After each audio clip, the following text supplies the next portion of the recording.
let's circle back 8 months, 9 months.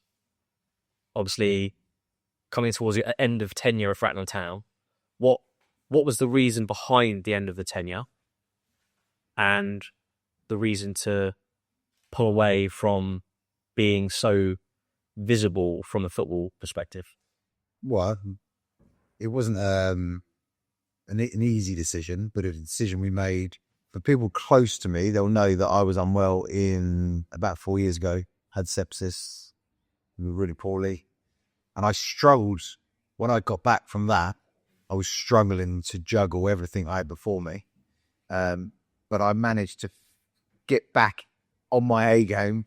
And then in, I think, the day of the FA Cup game against Ipswich, we learned that Sophie had a very aggressive form of cancer. So I think as we went through that journey of battling cancer together, battling Sophie's illness together, we started to realise then that our life was a little bit out of kilter, a little bit too heavily involved. Our time. You would have never had time to sit in this room and have this conversation. Just any spare time we had as a family, me and Sophie, with our kids, pretty much was spent in the football world. So we socialised. When we socialised in our club. Yeah. So, now it's you don't realise it in that moment at that time. Now tomorrow we've actually booked to go out for lunch on a Saturday. For 10 or so years, that was just couldn't do that stuff. Football consumed us. So we're going through that journey. That's going through the whole process of battling cancer made us realise we needed to address that balance. That's why we got to the decision that we needed to let football go. So I've followed your account, your social account, since before the football and now after football. Yeah. And you talk about your fine proc starts. Yeah. Your regime, what you do to make you tick, what you do to make you tick over at optimum performance. Yeah. Can you give us a little bit of insight into where it came from and the reason for it? I would say I rise early because of my nan. So when I was quite fortunate when I was younger, they used to take me to the south of France for eight weeks every summer holidays. And we'd go water skiing. We'd go water skiing in the morning. So I'd say to my nan, you know what, now don't quite fancy it tomorrow. I just want to have a little bit of a lay-in. Now, a lay-in to my nan is 5 a.m. So even on holiday, a lay-in is 5 a.m. Yes. So that's where I get the waking early from my nan. And I've always woken early. So that's ingrained in my DNA. I even would feel like a complete and utter lazy bastard staying in bed till 7 o'clock in the morning. That would be like someone staying in bed till midday. Yeah. Very rarely will I do it, but I very occasionally will. But you can count across the course of the year on one hand the amount of times I'll stay in bed by past 7 a.m. Do you feel you're most productive in that ball? 100%, yeah. Because my sites come online at about 7 a.m. What I like to do between the hours of 3 a.m. and 7 a.m. is get my work done. So a good few times a week I'll start about 3. Certainly 3 or 4 times a week. It's not uncommon for me to be firing out emails at 3 a.m. because I can just think and I'm not being hit with, when you've got sites running and planning applications going, the very nature of a building site, you firefight problems when the site comes alive. It's not whether it's the rain's falling out of the sky and flooded certain areas of a site and you've got to overcome that. You're always fighting in the daytime, so it's nice to have that time in the morning. You just can calmly get on and get stuff done. What time does your morning routine start? So once I've done my work, I typically will either go for a 5-7K walk or a 5K run. And I tend to do that 5 days a week. Once I've done my morning walk or run, I have a very, very specific routine, which I like to do every day, which involves a 5-minute ice bath. So I got myself a Lumi, so I get it down to near to zero. Do 5 minutes in that, watch the sun come up, and then I will jump straight up my pool, quick swim, and then into my sauna. And I kind of know now that if I don't do that, when I do that, my day is infinitely better. I'm clearer. I'm more focused. I'm calmer in my day when I've done that. So today I've done that, and I already know, I can feel it in myself. I just feel so much more ready to start the day. I call it like, it's my inner bitch. Getting in that ice bath is just putting my inner bitch to bed. It's like, get in, get it done, and just breathe and focus. And it's kind of that ice bath, the pool, and my sauna is a 20-minute period in the day where that can't be with me. Can't be in the ice bath. Can't go in the sauna because it breaks, because I tried to do that. I broke my watch and my phone because it gets too hot. So it's that kind of 20 minutes where I just disconnect from technology. And you do it with your family as well, right? So you're doing Yeah, so that's our morning routine. Is mine and Sophie's morning routine. So while you're on this routine, sorry, I'm butting you now. Do you, when you're on this morning routine with the wife and your son at times, right, as well? She doesn't get in the ice bath, but yeah. Don't throw under that bus. Do you talk about work or do you talk about family? I think like mixture. Like I think our family we're wired. We are work and same as this is one of the same. So most mornings Louis will join us, our eldest. Most mornings he'll come in with our granddaughter. Do we talk work with Louis? He will moan at me.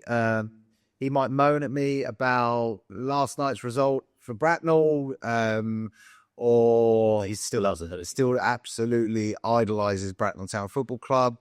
So Lou talks to me specifically about sport. My youngest, Jude, will talk to me this morning after I was just going for my run. Jude's in the kitchen at 5:30, and we're talking about the day ahead. So Jude is my right-hand man on the ground on one of my sides. So he was talking to me about some operational issues that he foresaw and a few people that needed to pay us and that hadn't paid us, and he wanted to kill them. Jude is, his business is very much intertwined. And then at weekends, more often than not, some point over the weekend, everyone, our house is constantly very, very busy. But typically on a Sunday, we'd all go off to Virginia Water, family lunch, and then watch Super Sunday. You can pretty much, if you arrive in my living room on a Sunday afternoon, somewhere around about 4:00, there's going to be about 10, 15 people in us.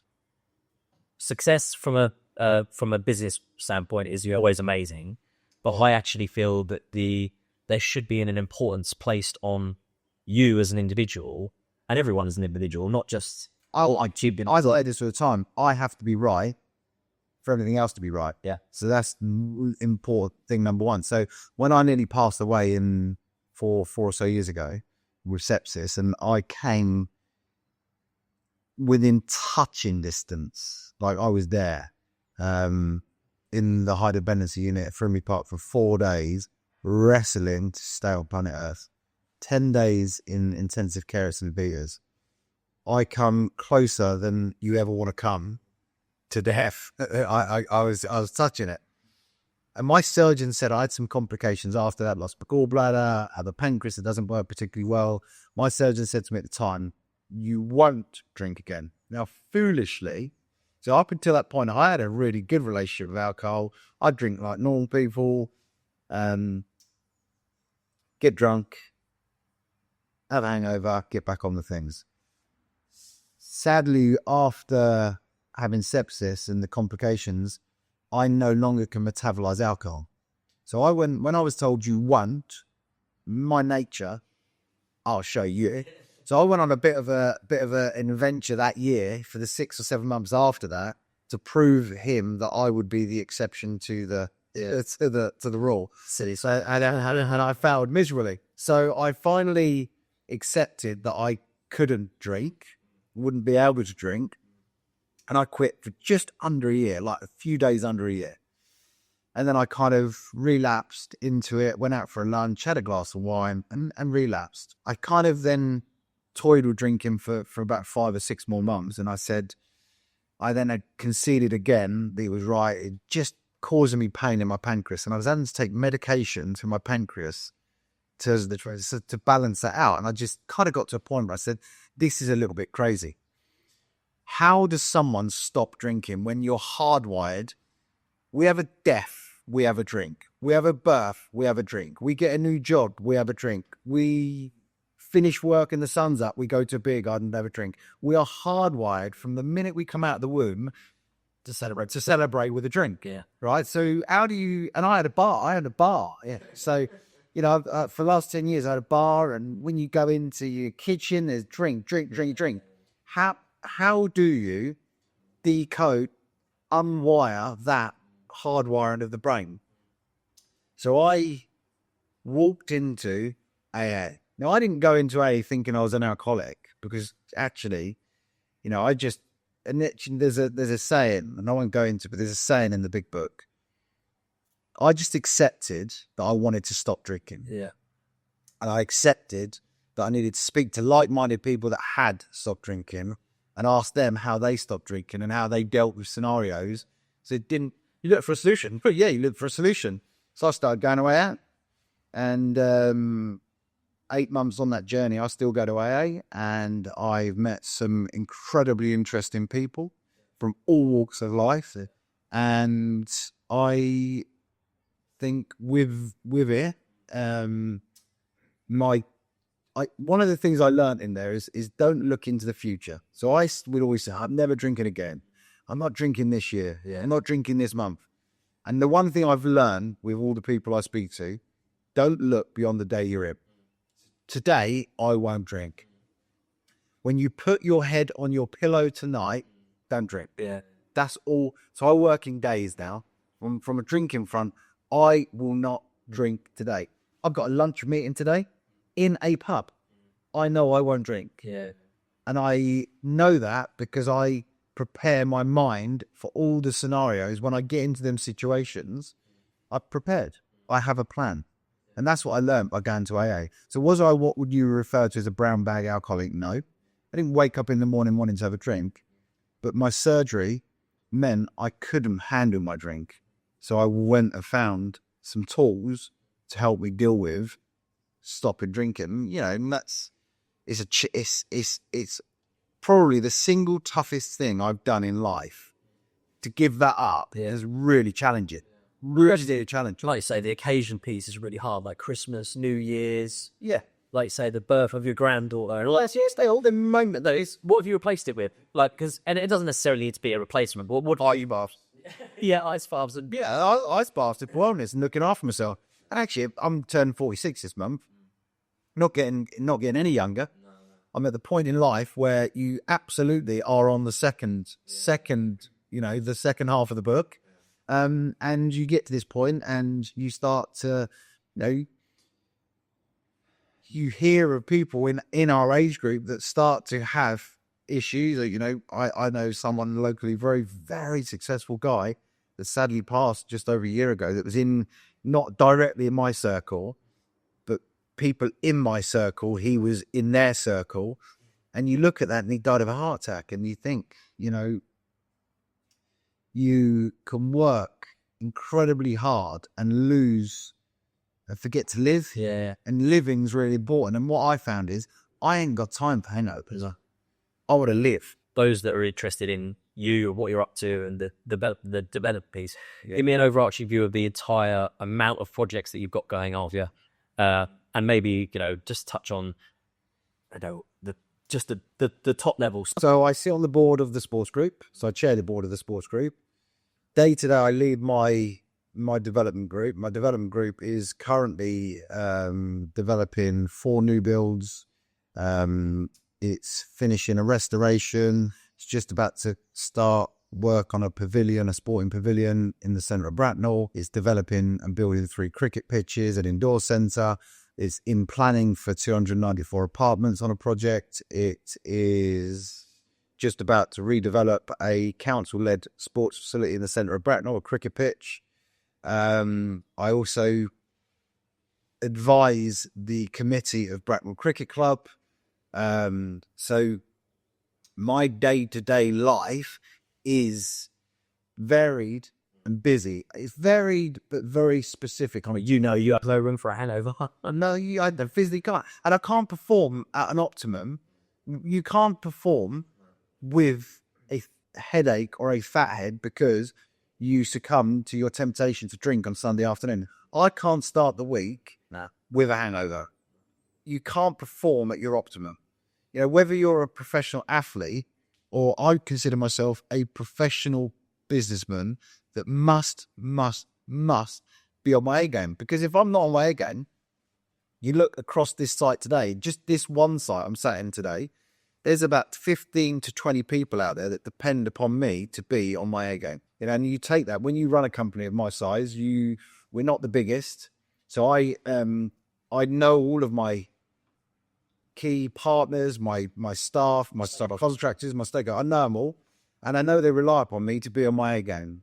And that's another big reason I'm not the way I choose to live my life now is how I choose to live it, because I am better for everyone, not just my family. Because when you run a business, your family becomes extended. Yeah. You have a responsibility for not just your family, but they're the family of the people that work for you as well, or work with you. Let's quickly touch on the token that we discussed this morning. Yeah. So when I came in this morning, you had that on your desk, and I went, "Oh, I saw this." Yeah. And I said, "I've got one of those, but it's a different one. And mine's when I launched my business, and yours is an achievable." Anyone that knows me immediately, my inner family. If you ask my boys and my wife, I either have at any one time I either have my little crocodiles in my hand, a little 911. I always have something in my hands. I'll always be, I actually have a blister 9 times out of 10 on my thumb because I have something in my hand. Whatever mood I'm in, I've also got a little ball that I hold, a physical ball, because people call me the ball.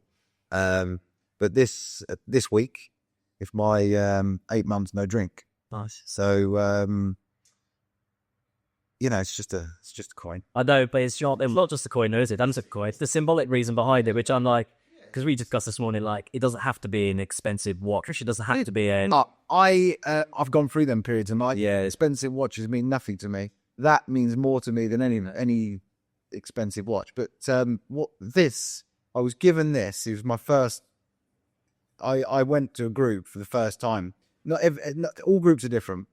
But this group, they believe in giving out 24-hour, 1 month, 2 month, 3 month, you know, and how they do it is really special, and it's quite meaningful, it's quite powerful. And I'm not that's not how I am as a person. I don't believe in God particularly. I'm not spiritual, really. I'm not going to sit but again, I suppose I am, because different sort. This is my higher, things like this are my higher power. Things like this. So it's maybe I am a little bit more spiritual than I thought. What was the process that you went through? What does that look like now? I know there's obviously there has to be a handover period. Yeah, there has to be you want to try and create a seamless change of the guard. Yeah. Can you tell us a little bit about that? It's the partners that I sold to. So I'm still involved. People don't realise that. I'm still involved in the background. I have a weekly board meeting. I am in the process of taking a minority stake back in the sports group at an arm's length. I'll chair board meetings and shape the strategy. But the guys that I ultimately sold to were people I worked with historically, that I would say I was good at building facility and driving first team performance. They are far superior than me at going and getting international overseas players to come into the education program and bring in local domestic players. So they are educational specialists, whereas I was a build specialist. So it's a form. It was a form of a merger, I suppose, is the simplest way of describing it. I was good at what I was good at, and they were good at what they were good at, and we brought it together. And now we are working on how we optimize that merger and how I continue to enjoy a balance. So it's not a requirement of me to be at every game like before. It's not a requirement of me from my time to be there. Do you miss it? No. Do you miss, because talking as the interviewer, being heavily involved in football, I miss parts of it. I miss the success. Me and you miss the success, because you had success, like, without doubt, taking it from step 5 to FA Cup against Ipswich. Yeah, that's a huge achievement. And I know there would have been huge sacrifices in your life for that money, family, time. Yeah.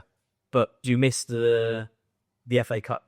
I don't ever miss things because I don't spend much time looking backwards. I always look forwards. So there's moments that things I appreciated, like, you talked about my biggest memories are sitting in the Admiral Garden, being drawn to play against Ipswich with all of our fans. Them special moments you remember. I don't miss them per se. I just remember them. I just remember the special moments. But I'm not a type of person that looks back and dwells heavily on the past. I just keep looking forward. So, I look at it. I look at the past with fondness, but I'm always driving forward. Yeah. So it's just my personality. Doesn't, on a Saturday afternoon, do I miss having to be down in Devon when I'm sat on my sofa? I suppose is the honest answer. Or this January just gone, do I miss freezing my Never region off in a stand in sub-zero temperature watching Bracknell Town? I don't miss them moments, but it's the special moments I have fond memories of. Can you give a little bit of background as to where that property journey began? Yeah. Up to the present day. So I was born into my grandfather, Mike Witherton, sadly passed away last year, was a developer, and he was retired my entire life. He died, he was in his 90s, but he was retired his whole life. And he was a commercial developer, and he sold his business to a company called Taylor Woodrow. Taylor Woodrow is what everyone would know of now as Taylor Wimpey. He had a commercial builder. The commercial builders built buildings like Heathrow Airport, the old concrete buildings at Heathrow Airport, Slough Trading Estate, some of his big buildings for Fabergé. Because he built some Ivercode, the truck plant in Slough. So he built a lot of significant buildings. Are they still there now? Probably not. They're probably starting to be phased out. But when I was born, my early memories were my granddad bought a coach house over kind of near Guildford Way, and he was he developed that coach house. So I was born into literally stables being converted into a living room. The other sheds for the carriages was the dining room. The kitchen was another. So I was born into straight away into development. I saw it. I grew up in it. I used to sit on my granddad had a yellow Dodge van, and I'd sit on his yellow Dodge van as he done up his estate in Normandy near Guildford. So then my uncle was specialised in Victorian roofing, and I used to help out and do bits and pieces at weekends, clean up on his sites in Windsor. My older brother, was a roofer. So I've always, from my end, I've always been in and around property. I just never really talked about it much. But then, I've morphed over time, and I think I've said to you many times, my preference in property. So I have a hobby, and that's restoring old buildings. That's kind of mine and Sophie's hobby. But our business, our day-to-day business, is we take land that is difficult and that mainstream developers don't touch, and we create value by going and getting planning gain on that land. So that's our day-to-day business, is going out and taking challenging land and getting housing, planning gain, housing agreed on that land. We also do a little bit of new build development as well. It's not building new houses, I wouldn't say is the thing I enjoy doing the most. I do it occasionally, but restoration's kind of where I'm at, and getting large scale major developments through planning. The wife describes you as bullish. Yeah. And she described you as bullish. And what was the other word she said? What was she saying the other day? I can't remember what it was. Basically, you grab the ball by the horns in the same sentence, I think it was. Do you feel that your change of pace away from football has not taken that part of you away, but giving you more focus, and therefore you had to be less. Do you see what I'm trying to? Yeah, no, listen. Okay, let's go. But now, When you're in sport, everything boils down to one thing: winning. yeah, Right. So when you look at my personality traits while I was the leader of Bracknell Town, everything boiled down to winning. And then it bleeds through into your life. Every scenario is about winning and losing. That's how I certainly was. The lines did just blurred for me in my day job, and I kind of embraced everything. Where I was dealing with the council on a planning issue, or dealing with my legal team on a acquisition, whatever it was, because I kind of go for it, and that was I would say, I've noticed recently with every month that's passed, I've kind of been on a come down from that mindset and mentality. Like, I still want to win, but the way I operate day to day, it changes because you're not in that environment. You're not speaking to a management team every day about 3 points at the weekend. You're not speaking to players that you're trying to, coil up to go and get the win. It changes. So I certainly, the way I operate day to day, every month since leaving football has changed for the better, I think, personally. do you feel happier? 100%. Yeah. Yeah, because in football, you can't win all the time. No, It's a physical environment. Yeah, you can't win all the time. Yeah. Whereas by some of my managers in my time knew my threshold, my benchmark was, you get beat 2 times, that's the end of the road for our partnership. That was that was it. That was the level I held my management team and my players to. We can lose once, but we better win the next game. I just wouldn't tolerate back-to-back defeats. And so I was a bit relentless when Sophie talks about my bullish nature. I was very clear to the people that came into my sports world. That's the level. If you don't want to run to that level, we're not going to work well together. and you gave them the source to do that, right? Like, you talk. Let's quickly talk about the where Bracknell Town was when you came in 2015. I actually remember my team, my midfield reserves played the last game at Larges Lane, because it was the Field and Cup final. Yeah. And you didn't do any work on the pitch because you were like, well, there's no point. We're getting the pitch started up. Yeah. And my team played on that pitch, and I remember sitting in this, like, going there in the day, and like the club as it stood before the new stamp, before the new 3G, before even the tidy up of the car park, the area, the entrance, the players lounge. There was like a lounge where the players would go. All of this sort of lounges are brief, and it's loose. So, but but I look at it because I'm a local football person, and like Shanty lounge. a shanty lounge. It was an old school social club. That's like that'll be. Yeah. And you took it from there to new heights. Let's talk about quickly the phase between Large Lane and Bottom Meadow, because it's scrutinised by locals for moving them out of Bracknell. Yeah. But and anyone in the football world knows that there has to be a sacrifice somewhere, and that Larges Lane facility wouldn't have been able to hold the FA Cup game. Yeah. I think there was a whole piece that maybe people don't understand. When me and Sophie came in 2015, the club had failed. And what I mean by that is they had sold the ground on an option to Luff Development. Okay, so the ground was gone at that point, and they were going to move to Binfield. Okay, so they were in 2015. They were already leaving the town. They were in debt to Green King for some stupid amount, £26,000, I think it was.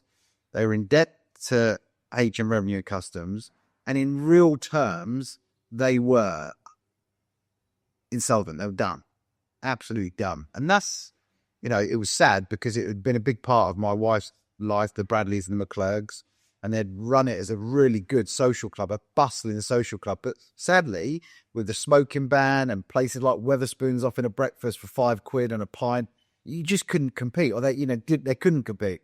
So the club as a social club had died, not through lack of effort, because Sophie's dad's aunt and uncle, June and Brian, gave their life to make that work. And then their children took it on in their death, when they passed, they took it on and gave it a good go. But it was a thankless task to try and make it work. So the club had failed and was failing. And so in that moment, what we done is we bought the option back from that developer. We cleared the debts and we set about improving that facility at Largest Lane. Yeah. Now, what we also done is we said to the council at that time, we were in the town plan, that site pre my time, they'd already done the deal and they'd put it into the town's plan for housing. So that wasn't something I done. That was done in by previous chair. But they don't know that, right? No, people don't know. People don't know that bit. But that's fact. It's public record. You go back and look. That was done by the chairman of that time, Chris Nixon. I was the chairman that picked up all the box of failed redevelopment, relocation. I mean, okay, right, let's just cut through this. How we make it happen. And that's what I did. I improved, number one, the facility, made Bracknell Town more commercial, went from there was a youth section, but actually it wasn't Bracknell. It was like Sainsbury's and Tesco's. They were completely separate. Completely separate. I brought them back as one and drove the youth section on and built that, and then added in the education, and as you know, the international education was added in. The opportunity arose. We were in discussion to the council about going to the sports centre. So there's a whole master plan document about building a university and a stadium at the sports centre. And Bottom Meadow was actually going to be a stepping stone that would enable us to continue on our drive up the pyramid, because it had been made clear to us that Largest Lane would not get a grade above step 4. So that was completely set out by the FA. You have reached the absolute pinnacle of leagues you can play in. And if you don't take promotion or you don't make improvement, the punishment is quite acute. They will relegate you. They will push you back down the pyramid, which I didn't want to do. So we made the step to Bottom Meadow, somewhere I played with my football as a youth. I played in Sandhurst, but it is still within the borough of Bracknell. Yeah. And if you look at the options we faced in that moment, if we hadn't gone to Bottom Meadow, where would we have gone and played our step 3 football? Okay. The options were, and the options were based on the chairmans of them clubs accepting a ground share from us: Hungerford, Slough, Farnborough. Okay, so they were there. They were the options, but we would have been paying through the nose and getting zero income to go to them locations. So the option of going to Bottom Meadow and taking full control of the operation at Bottom Meadow was in comparison to the options ahead of us, significantly better. Sadly, in that period, the council leadership in 2023, in the May of 23, there was a change of leader of the council. The Conservatives lost control, and with them losing control, the conversation about the stadium went away. And it's not something that's come back onto the agenda. It's not something that the Labour Party have wanted to engage in. They've got other things, other priorities, and that football's not one of them, sadly. And having any university in the town is not on their radar. But look, you look at the landscape, the political landscape. They are fighting other battles, building and investing in sport. Just probably not a pressing priority for them now. But only a few weeks ago, I reached back out to Labour, the leader of the Labour Party, the leader of the Conservative Party locally, the leader of the Green Party locally, the Lib Dems locally, and said, look, can we get this conversation back on the fore? And sadly, it's not. I've not had a response, and they don't want to engage. So we'll keep pushing, and that's the role I play actually still in the sports group now. My job is to press the property agenda, and I'll keep pressing that. The development of the game comes hand in hand with that, because I was at that Ipswich game. It was tight. Like it was good. It was amazing. Yeah. From a fan's experience, and I live at Sandhurst. I live over the road. From a fan experience, to have that on my doorstep was amazing experience. But as well as anyone, to push the envelope forward. And I to look back to my football days and the chairman of the club I was at, and he'd say to me, you don't have to win every year, but you have to take the club forward every year. And it doesn't need to be winning. It doesn't need to be, it can be something small as upgrading the bar or upgrading a turnstile. It doesn't have to be groundbreaking, but if you as long as you've got that forward thinking, so hopefully Bracknell Town continues to do that. Yeah, mine was similar to that. You had to progress. Facility progression was important. It was as important as winning. They were the two things for me. You must progress facility and you must continue to win, because I believe in them two things, that benefited the community. Yeah. And actually, if you look at it now, last weekend there was over 500 spectators at Bottom Meadow. Yeah. We're achieving crowds at Bottom Meadow still today far greater than any time we were in Bracknell. This conception, it's just, people didn't go to Larges Lane when it was the centre of Bracknell. They did not go and what they And hopefully you could also say now, because I work heavily with the youth team, that pitch is used all day, every day, all Saturday morning, all Sunday morning, and it's a decent facility that, you could imagine trying to do that on the old Bracknell Town. I circular back to the field of cup dust. I couldn't. The Bracknell bubble. The fact is, the 3G at Larges Lane, we weren't allowed to use a PA system. We weren't allowed to play music. We had a senior living place that abutted the top corner of the pitch.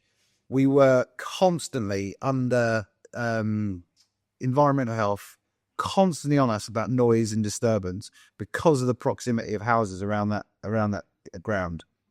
Look, at the end of the day, one of the things I've learned in sport, by making Bracknell successful, that alienated me to all of the other clubs. Anyone that supported, say, Binfield or Ascot or the other local clubs, they wouldn't be a fan of what we were doing, because the way it works in football is everyone wants their club to be the best club. And if you're making your club better, then you're the enemy, or you're the devil, or you're this, that, or the other. So, there'll be a very Marmite, if you polled football people from the local area, depending on who you're... And there's a difference, I think, between a football person and a fan. Yeah. Because a fan will have a conception of their football club, and why their football club isn't as close to your football club, or a fan will look at, and I look at it from the game's perspective, I don't actually like talking to football fans. No. Because they're very emotionally driven. Yeah. Whereas you talk to football people that understand all the different elements of the game, whether it be the commercial, the facilities, the people behind the scenes, the volunteers, then going into paid stuff, all of this stuff, they understand all the different intricacies. Yeah. Actually, they get it. Whereas actually, the football fans, I've got one thing in their mind, and that's their football team winner. Some funny things with fans. So I think I did good rapport with my fans. But a fan will want to win the league. They will want the best players playing for the team. And they will absolutely go berserk if you put 50p on a pint, or you increase a burger, or the chips get a bit more expensive.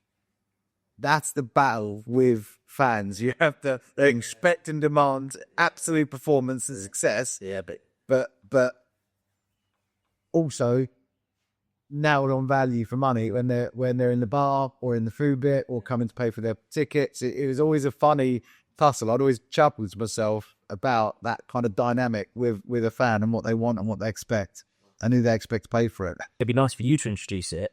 It's not a thing that we would sit here as a present, or, as a media team and present. It's good for you as the business owner of SB Group to share what we're going to be talking about, and it might be, we're going to talk about the behind the scenes of each project and how they're all growing. There are future developments in the sporting industry that you're going to be involved in, and this is the kickoff point. I think the main thing that's going to feature is obviously you touched on my restorations, because week on week they progress and they develop, and people will find elements of that quite interesting. But the key overarching project is my entry into the cricket world. That's going to be something that's going to be feature heavily. The investment that the SB Group is making in cricket, it is linked to a social housing project in the centre of Bracknell, and it's a big topic at the moment, social housing. We've got plans to bring forward between 300 to 400 social houses in the centre of Bracknell. But while doing that, also invest in world-class, state-of-the-art cricketing facilities that will be not just famous in the town, not just famous borough-wide, county-wide. These will have a global, there'll be a global interest, because what's just about to happen with the 100 game in cricket, what we are about to embark upon, what we're building will be significant to one of them franchises. So there's a lot of sport, as ever, is going to be something that unfolds. And what people, I think, will learn is how I intertwine sport, property, community, family. Bridge it all together. And I pull it all together. That's what I hope will come through over the coming months. Nice. Amazing. Well done. Thank you.